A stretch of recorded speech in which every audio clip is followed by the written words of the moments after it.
కానీ బైబిల్లో ఉన్న వాళ్ళు అనుభవించిన వాటిని మనం జ్ఞాపకం చేసుకోవాలండి.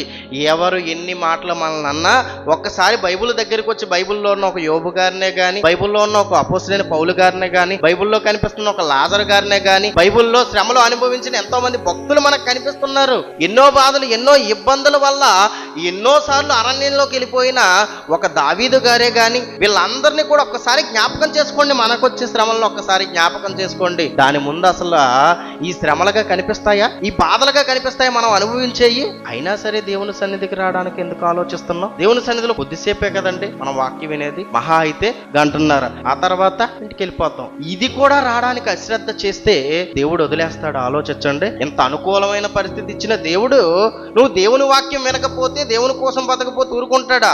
ఆ రోజు ప్రతికూలంగా ఉన్నా సరే వాళ్ళు దేవుని కోసం బ్రతికారు, ప్రతికూలంగా ఉన్నా సరే దేవుని పని చేశారు. ఎంత అనుకూలమైన వాతావరణాన్ని ఎందుకు ఇచ్చాడు? నువ్వు దేవుని కోసం బతుకు